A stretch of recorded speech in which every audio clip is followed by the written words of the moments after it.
Então, a primeira mesa, início 10h30, nós falaremos então sobre a nova realidade da advocacia trabalhista. O mundo mudou, a advocacia mudou e a advocacia trabalhista tem mudado frequentemente. Nesse painel, nós temos aqui como presidente da mesa o Dr. Gleidson Soares, presidente da ANATRA. Temos como mediador o Dr. Aldo Medeiros, presidente da OAB Rio Grande do Norte. E temos também como expositor o Dr. Felipe Santa Cruz, presidente da Ordem dos Advogados do Brasil. Lembrando que nós temos aí nesse painel 30 minutos, onde nós teremos para o presidente da mesa 5 minutos de apresentação, discussão de algum tema. Dr. Aldo, como mediador, 5 minutos para pergunta e também alguma colocação. E o Dr. Felipe Santa Cruz, 20 minutos para a sua exposição, sendo que pode ser dividido em 15 minutos de exposição e depois 5 minutos para a resposta da pergunta realizada pelo mediador. Já tenho todas as pessoas na sala.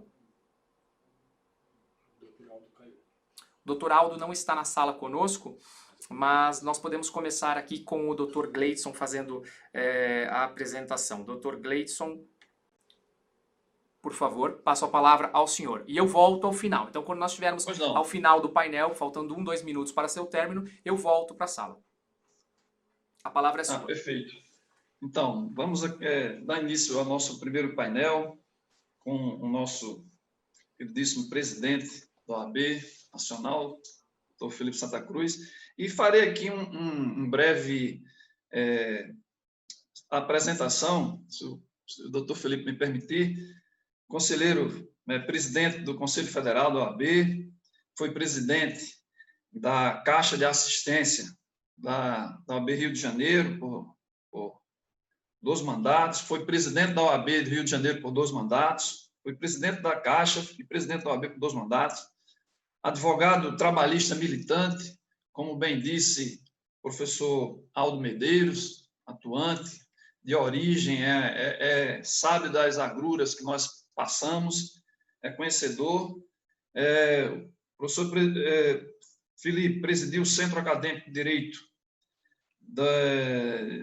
Central de Estudantes da Pontifícia Universidade Católica do Rio de Janeiro, a PUC Rio, instituição em que cursou o curso de Direito, é mestre em Direito e Sociologia pela Universidade Federal Fluminense, defendeu sua dissertação sobre Direito do Trabalho, quer dizer, é um advogado trabalhista, e foi professor ainda das universidades Cândido Mendes e Santa Úrsula. E gostaria aqui de ressaltar, presidente Felipe Santa Cruz, que a advocacia trabalhista muito se orgulha da posição firme que Vossa Excelência está tomando na defesa dos direitos sociais. E aqui a gente conclama, presidente, que mantenha essa bandeira da justiça, dos direitos sociais e da liberdade. Percebemos que Vossa Excelência leva muito a sério o verbete de Sobral Pinto. Isso nos mantém firme, nos mantém crentes na justiça social e na cidadania.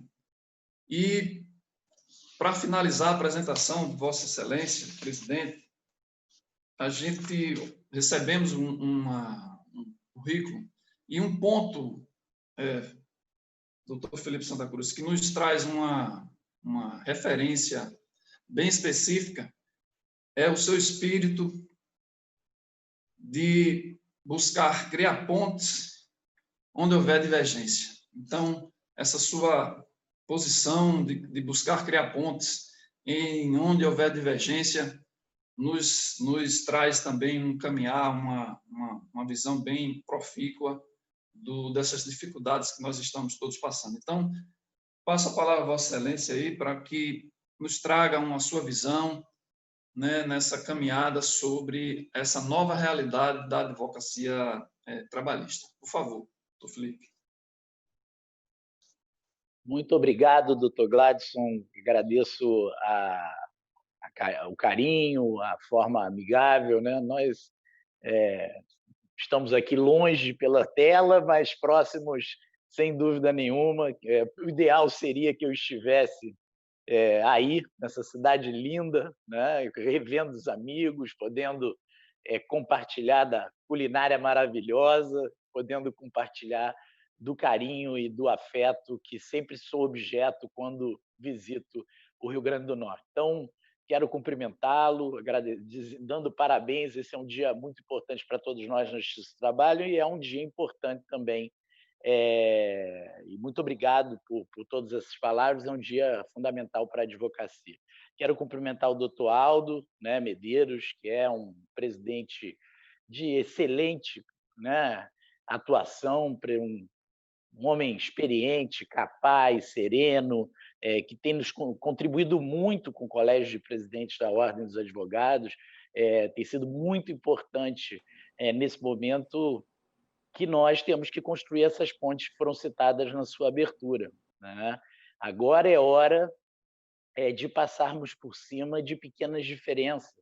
Eu ficava, às vezes, embasbacado que nós nos dividíamos, digamos, na família forense trabalhista, no Ministério Público, nos dividíamos em torno de pequenos assuntos, pequenas divergências pontuais e, muitas vezes, não estávamos enfrentando como deveríamos os grandes temas do direito do trabalho. Então, nós tivemos uma reforma trabalhista, na minha opinião, o que não significa que não possa haver aprimoramento das instituições, da legislação, do direito do trabalho, mas, na minha opinião, uma reforma trabalhista excessivamente assodada, causou distorções, a que eu dou sempre o exemplo, aqui falou Antônio Fabrício, e é um exemplo que ele destacou e que ele ajudou muito no Conselho Federal, foi a questão de Brumadinho, que o tabelamento do dano criou uma distorção onde a vida do trabalhador vale menos que a vida do turista que tenha, infelizmente, sido colhido pela mesma tragédia.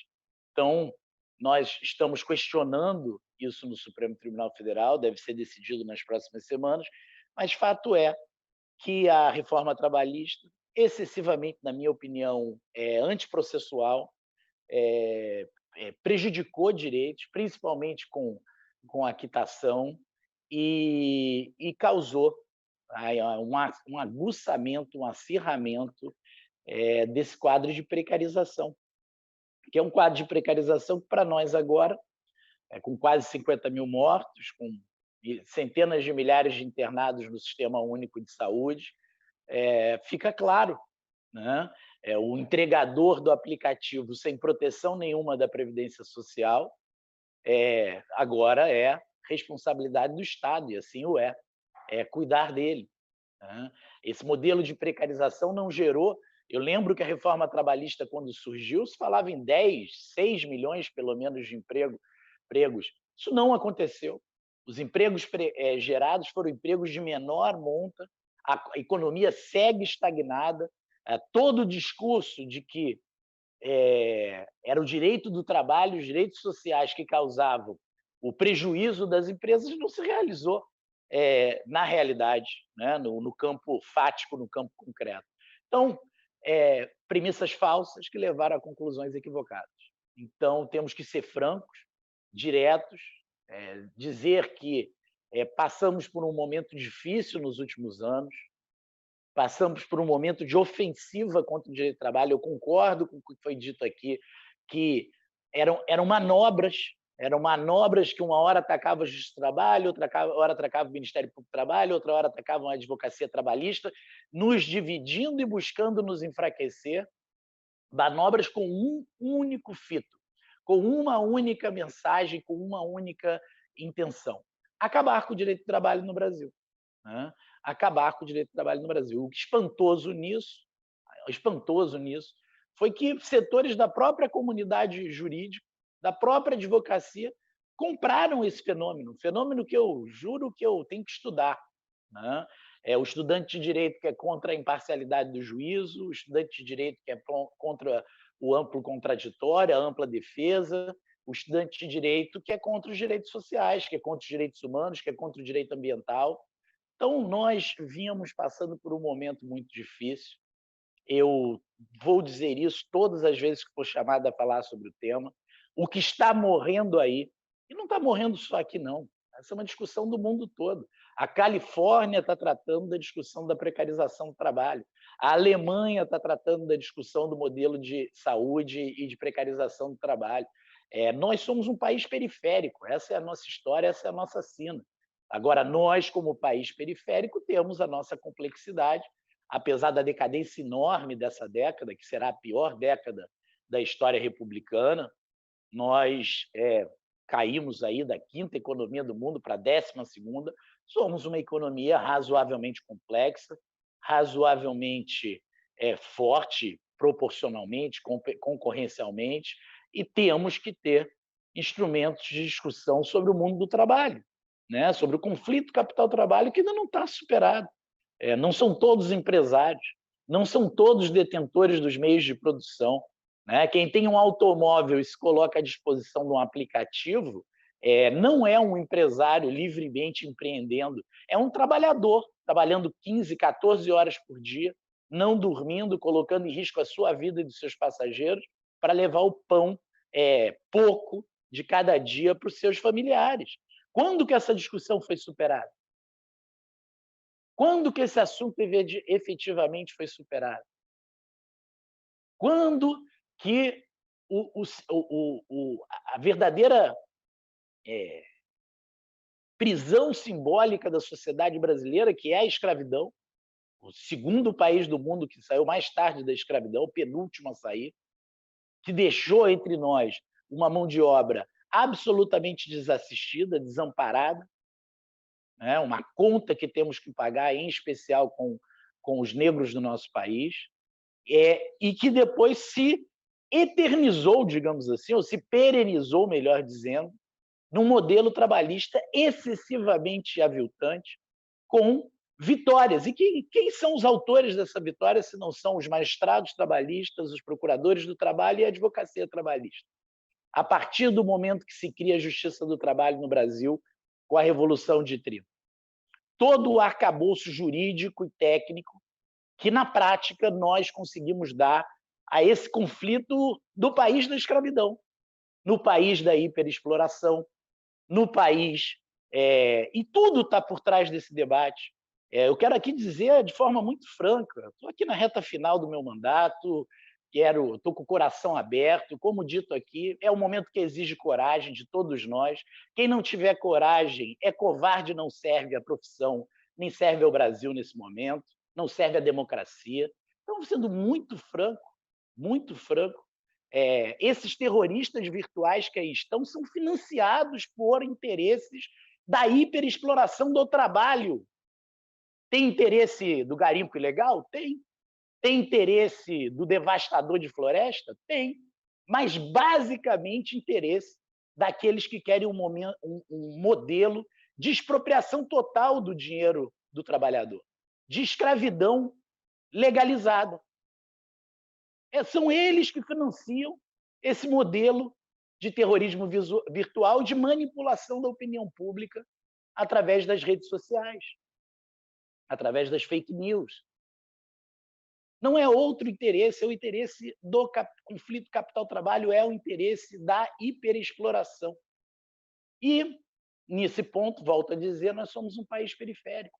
O mundo todo viu que esse modelo que está morrendo é um modelo de egoísmo, de hiperexploração, de mercantilização da força de trabalho, de extenuamento, de morte a países e com estudos sobre... Nós aqui, com nossos índices absolutamente terríveis de acidentes no trabalho, nós temos, além dos acidentes, uma situação de desgaste no âmbito familiar, de desgaste psíquico do trabalhador por esse modelo, né? pelo que foi gerado a partir desse quadro. E nós agora chegamos à pandemia. Tudo o que aconteceu, e eu falei até aqui, é fruto, digamos, das nossas deficiências, da nossa incapacidade, por exemplo, de ter freado esse modelo de reforma trabalhista, das nossas limitações na conjuntura. Agora, A pandemia não. É um fator mundial, é um fator de saúde, é um fator concreto estabelecido para todos nós, e os dados estão aqui: 50 mil mortos. A OIT estima que 1,6 bilhões de pessoas empregadas na economia informal podem ter seus meios de sobrevivência estrangulados em virtude da Covid. No Brasil, atualmente, 12 milhões e 900 mil empregados, sabendo que os números são incompletos, porque, na verdade, por conta da pandemia, as pessoas não estão podendo buscar emprego, como esse índice é feito a partir do número de pessoas que se dizem dispostas não, em procura de emprego, não aqueles que não estão trabalhando. Então, esse número é muito maior, alguns especialistas estimam que 2 ou 3 vezes maior, assim como a subnotificação dos nossos mais de 1 milhão de doentes da Covid. E nós temos a taxa de desemprego, que acho que é um dos itens mais preocupantes, dos jovens entre 18 e 24 anos, na absoluta e inaceitável casa dos 27,1%. Ou seja, 1 a cada 4 jovens, aquele que está começando a sua vida, não encontra postos de trabalho. O que dizia, e aí falo aos advogados, né? Nós agora precisamos de criatividade, inovação, precisamos retomar aquele espírito. Eu e a minha esposa nos formamos em 97, e foi uma época muito rica de discussão. Era a Constituição recém-nascida, e nós, logo, todos fomos buscar instrumentos, as ações coletivas, a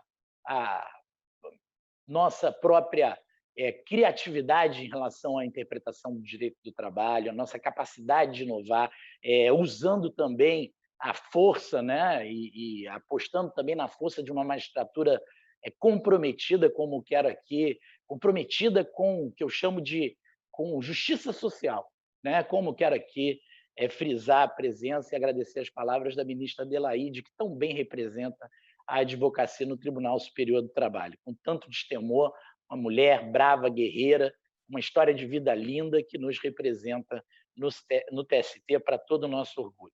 Então, temos que retomar aquele espírito dos anos 90, temos que retomar a capacidade de apaixonar os jovens com o mundo do direito, com o direito social, a capacidade do jovem de entender a que serve e o que pode transformar a sua atuação profissional.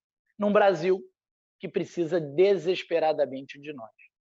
Um Brasil, aqui o nosso presidente Aldo se junta a nós, quero mais aqui, falei bem pelas costas, quero falar bem na frente, um presidente sereno, experiente, capaz, que tem contribuído muito com o Colégio de Presidente nessa quadra especialmente difícil da história da advocacia do Brasil e do mundo. Então, muito obrigado, Aldo. Então, que mundo é esse agora? XP, eu vou usar um dado da XP, que é uma empresa de mercado, uma leitura de mercado. A previsão de 40 milhões de desempregados no Brasil, mais da metade da mão de obra brasileira ou não ocupada ou precarizada, e um quadro que nos obriga, né? Eu sempre cito Guimarães Rosa, o sapo não pula por boniteza, pula por precisão, nos obriga a transformar. É utópico que eu estou falando, eu até gosto da palavra utopia, eu sinto sempre um aprendizado que eu tive em Mário Quintana, né, que tristes seriam os caminhos se não fosse a presença distante das estrelas. Se as coisas são difíceis, não é motivo para não querê-las. É óbvio que tem um pouco de utopia na atuação do direito, na superação de conflitos brutais, como é o conflito capital-trabalho, né? Óbvio que tem um pouco de utópico o sonho com um mundo igualitário, com um mundo justo, com um mundo solidário. Isso no momento em que parcela da própria sociedade, e não são apenas os políticos, aposta no ódio, na fratura, na polarização, na divergência. Então, que nós possamos, e me encaminho para o meu final aqui, não quero cansá-los, retirar o Brasil dessa lista dos 10 piores países do mundo para a classe trabalhadora, né? Se é o segundo país do mundo, o penúltimo país do mundo a deixar a escravidão, é o 7º país mais desigual do mundo, perdendo para Emirados, né? Perdendo para lugares onde os meios de produção e a propriedade privada é do Emir, né? Nós temos, então, o 7º país mais desigual do mundo e estamos nesse índice global de direitos entre os 10 piores países do mundo para a classe trabalhadora. Somos o 4º país do mundo em quantidade de acidentes de trabalho. Então, o respeito ao direito de trabalho e à proteção do trabalhador pode ser a liga da reconstrução, o que vai dar liga a um sonho de reconstrução e de repactuação da nossa sociedade. A nossa Constituição, que para setores do próprio Congresso, por exemplo, no artigo 7º, graças a Deus elencados no artigo 7º, muitos dos nossos direitos. A nossa Constituição, que era dada como arcaica, como superada, no que tem de mais belo que são os seus princípios de efetividade da justiça social, de dignidade da vida humana, vai ser resgatada. Precisa ser resgatada. Ou a nossa sociedade será jogada no caos. Se o trabalhador não tiver a justiça para buscar os seus direitos, não tiver a legislação para garantir a sua vida contra a hiperexploração, nós não vamos superar o quadro de violência e de morte que está se instalando na sociedade brasileira. Não é possível que não se veja isso. Não é possível que, em troca de um processo egoísta de enriquecimento de alguns, a maior concentração de renda da história da humanidade, nós vamos deixar na pobreza milhões de brasileiros, muitos deles os mesmos filhos, netos, bisnetos dos escravos que foram abandonados à própria sorte trazidos da África. Nada disso mudou.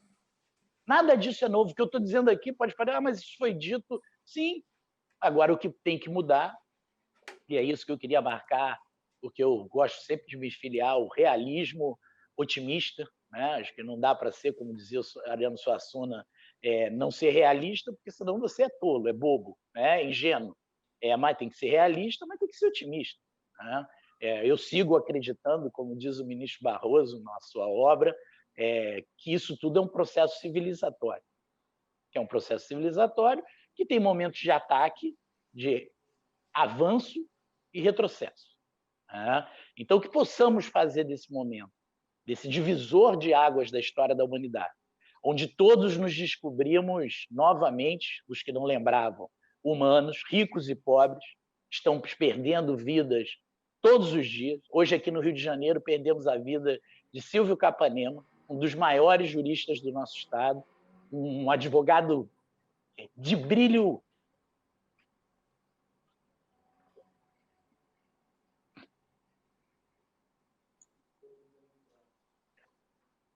Peço. Doutor Felipe, nós aqui no Rio Grande do Norte também estamos passando por perdas. Doutor Aldo aqui está conosco, nosso presidente, pode até nos trazer aqui. Não, peço desculpas, me emocionei. Perfeito. Doutor Silvio sempre foi um homem generosíssimo. Para terem uma ideia, vou contar uma história do doutor Silvio. Ele, deixando de ser desembargador, fizeram uma pesquisa para presidente da Ordem e ele tinha 60%, e eu, jovem, tinha 39 anos, era candidato a presidente da Ordem. E eu fui ao doutor Silvio e disse, doutor Silvio, quem sou eu? O senhor é o nosso presidente, eu já me filio aqui ao movimento, né, de advogados que desejam o senhor, com toda a sua capacidade, à frente da OAB do Rio de Janeiro. Ele agradeceu, disse que era um homem de 70 anos, que queria agora o benefício de poder cuidar do escritório dele, né? Um dos maiores autores de locação, por exemplo, um dos maiores tribunos, dos maiores professores, um homem que era capaz de pegar um automóvel, ir a 3, 4 subseções da OAB, fazer palestras sobre locação, apaixonando os seus alunos. Né? E são essas vidas que nós estamos perdendo. Né? Pode o senhor presidente da República dizer que são vidas idosas, mas são vidas que têm grande valor. Valor igual a qualquer outra vida. E são vidas também dos experientes, daqueles que podem nos dar soluções nesse momento. Então, essa reflexão que eu deixo. Que mundo é esse? onde nós vamos naturalizar a morte, a exploração, o desemprego, a miséria, a violência contra os mais pobres. Vamos dizer que isso é assim mesmo, é o fato da natureza, e vamos seguir nossa vida comodamente? Eu tenho certeza que não. Encerro dizendo aos advogados que, nos seus quase 90 anos de história, a Ordem dos Advogados do Brasil nunca faltou à luta do povo brasileiro pela democracia. Primeiro, por obrigação. Nosso estatuto obriga a defesa do Estado Democrático de Direito, dos direitos humanos, do meio ambiente. Nós juramos isso na hora que recebemos a carteira que foi de Heleno, de Sobral, de Evandro e de tantos homens e mulheres que engrandecem a história da advocacia. Então, nós temos obrigação. Segundo, por necessidade. É possível advogar no autoritarismo? Sim. Aliás, a advocacia brasileira construiu talvez as mais belas passagens da sua história sob regimes autoritários, história de resistência. A que custo? Ao custo da opressão, da perda de vidas, da perda de liberdade. É possível advogar no autoritarismo? Agora, não é essa a história da advocacia brasileira, né? Eu sempre dou o exemplo que nós tivemos brilhantes juristas autoritários no Brasil. Francisco Campos, capaz de escrever uma Constituição sozinho, Carlos Medeiros e tantos outros, Buzaide, um dos maiores especialistas em processo civil. Nenhum deles foi eternizado pela nossa classe. Foi adotado como paradigma. Quando entra no gabinete do presidente do Conselho Federal, a foto é de Evandro Lins e Silva, de Rui Barbosa, de Sobral Pinto, de Eduardo Seabra Fagundes, de Raimundo Fauro e de Ulisses Guimarães, dos que ficaram ao lado do povo e das liberdades. Então, sair desse local nosso por uma posição de assistir a uma marcha de ruptura da democracia é um pecado que nenhum de nós pode cometer. Nenhum de nós pode cometer, porque será julgado pela história. Eu, Aldo, todos os advogados do Brasil seremos julgados pela história. E a história, principalmente nos momentos de tragédia, ela é inclemente. O guarda do campo de concentração, que participou da morte de 6 milhões de judeus, achava que estava só cumprindo ordens. Mas a história foi descobrir o nome de cada um desses guardas e, dentro da sua possibilidade, puni-los. E a história vai punir quem apostar na hiperexploração, no maior empobrecimento, na violência, na morte e na desagregação da sociedade brasileira. E eu sei que nós, advogados, somos a principal profissão da reconstrução. Se, nesse momento, os profissionais de saúde são os profissionais principais, é na reconstrução que crescerá a advocacia brasileira. Muito obrigado, Aldo, pelo convite, pela oportunidade de, mesmo aqui, eu estava dizendo, quando você chega a voltar, que eu perco, claro, o camarão, né? Perco a possibilidade de comer a culinária, de aproveitar a culinária maravilhosa dessa terra linda, amada por todos os brasileiros, né? Dessa capital que é uma coisa apaixonante. E a primeira conferência nacional que eu verdadeiramente vivi com intensidade como dirigente de ordem foi na linda capital do Rio Grande do Norte, e é algo inesquecível para mim. Então, que eu possa, em breve, voltar a abraçá-los, todos nós voltarmos a conviver, porque é insuperável esse contato pessoal. Claro, nós estamos usando esses meios para não parar o nosso trabalho, estamos trabalhando até mais do que o comum, trabalhando 14, 16 horas por dia, 13, 12 horas por dia. É duro, mas nós estamos seguindo a nossa missão, mesmo nesse momento que tem exigido tanto de todos nós, com tantas notícias ruins, com tantas dificuldades, com tantos advogados sofrendo nesse momento, também pela falta de meios de sobrevivência para suas famílias. Muito obrigado. Presidente Felipe Santa Cruz, eu digo de modo bem simples aqui, o senhor honra a advocacia, repito, não deixe essa bandeira da justiça social cair, porque todos nós estamos firmes nessa convicção. Presidente Aldo, por favor, o senhor, por gentileza aqui, dê as nossas agradecimento a Felipe Santa Cruz, né, e o senhor que é o nosso farol aqui no Rio Grande do Norte. Por favor. Muito obrigado. Eu quero dizer, renovar a honra imensa de estar no dia da comemoração da data dedicada aos advogados trabalhistas, participando desse evento. Felipe é o nosso líder inconteste, ele, cada vez que há um problema importante a merecer a intervenção da OAB, ele não titubeia, ele é uma pessoa que está presente, preparado, extremamente... tem uma profunda convicção democrática, e isso no dia a dia da OAB é muito visível, e desejar que todos continuem nesse painel. Eu tive um pequeno problema técnico, mas estava ouvindo através do YouTube, e agradeço as palavras gentis de Felipe, e dizer que quero que sempre ele esteja aqui conosco, ao lado da nossa advocacia. Muito obrigado. Então. Agradeço, muito obrigado aos participantes da mesa 1. Passaremos então agora à mesa 2.